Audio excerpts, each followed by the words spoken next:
Hello again, Black Silk speaking. This video is a collaboration that I do have with WMPYR, an online friend of mine who is very expert at stick fighting, knife fighting, and then combining stick, knife and bare hand in a very practical approach of urban self-defense. WMPYR also happens to be a very ingenious man with a high level of craftsmanship. He designs and constructs his own equipment, and that is where our collaboration goes along. The title is How to Design a Self-Defense Item. WMPYR goes along with the technical and the design details. I will focus on the legal aspect. So, question of how well designed is it, how well engineered and crafted is it, how convenient is it actually to carry, so that you can really make it a 24/7 EDC item. That is all up to WMPYR, and I can only say he has aptly covered what to do in the design process. I focus on the social and the legal aspect. The social aspect actually is a detour, but one that is worth thinking about. Imagine, or now ask yourself the following question. What if your friends would see you with your self-defense item? Would they still invite you to parties? And the other question is, imagine if your boss, your colleagues, your business associates or your customers would see the item on you. Would they still do business with you? Because if the item would get you fired or would you put you out of business, then it is an item of self-destruct and not of self-defense. And we wouldn't want that to happen, would we? So now for the legal aspect. We face two legal questions, and we face the way how to do the research. So first the questions. First question is, what will happen to me if a law enforcement officer finds the item upon my person? The best answer is obviously nothing will happen, because he won't be interested in the item. The second question we face is, what will happen to me legal-wise if I actually have to use the item in an actual self-defense scenario? And in the end, you will have to contact a local lawyer of yours who is specialized in these things, because only a lawyer is well versed enough with legal things, and legalities are a trickery, slippery slope, and laymen will certainly fall and break their necks if they tread there without the aid of an expert. But the lawyer is not your first address. First, you should do your own research. Research the internet for the local weapons legislation in your country, in your area. Search the book market. In many countries there are books written by lawyers about weapons, and by far not only on guns.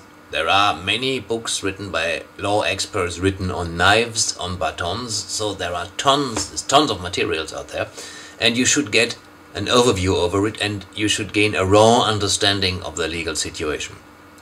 Now the next step in your investigation, in your research, that I would highly recommend is contact your local gun club, your local rifle association, or whatever the association is called in your country.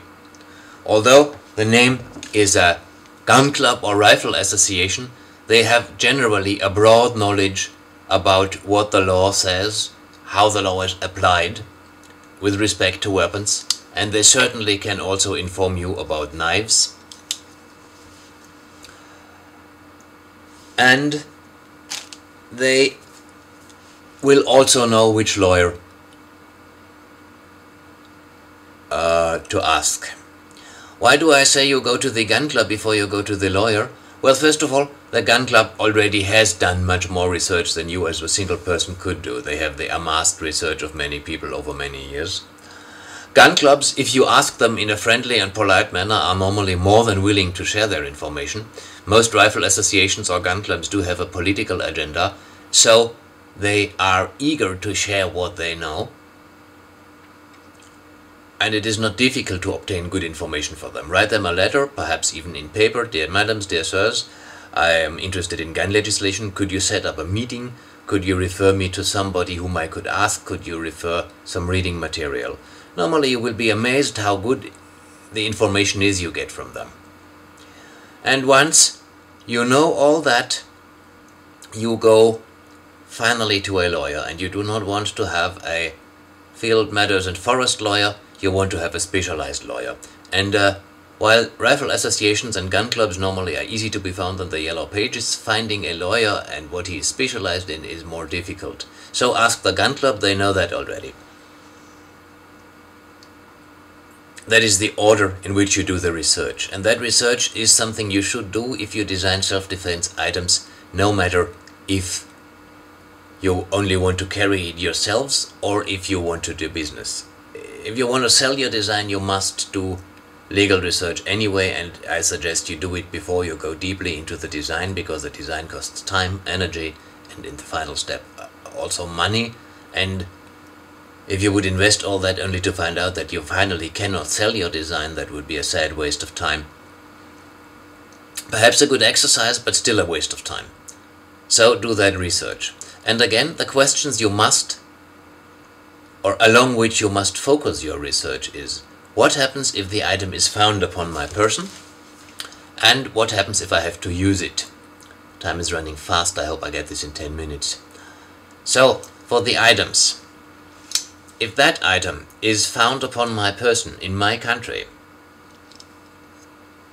nothing is going to happen, because in my country that is a perfectly legal item. So it says the law, and so is the law practiced. And I can make such a knife plausible in any case. Again, what says the law? How is the law practiced? And what can I make plausible? Now look at this. This is a Glock bayonet. Blade 6.5 inches, fixed, serrated back. A well-designed weapon and a forbidden item. If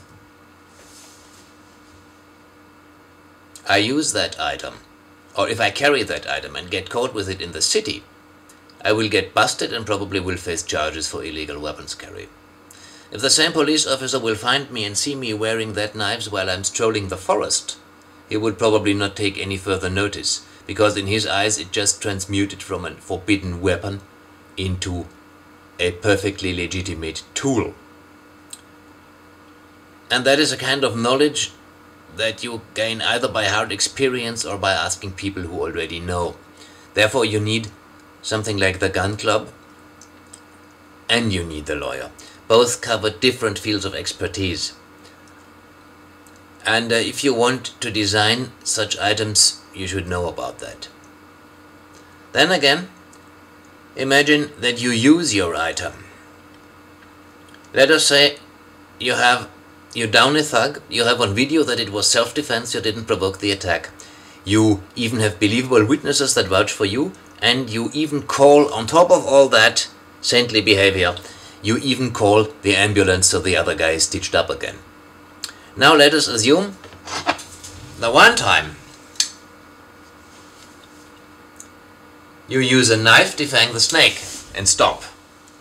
The other time you use a stick and break his wrist, and then you call the ambulance. You should know the local legislation in your country very well in order to find out what brings you into more trouble.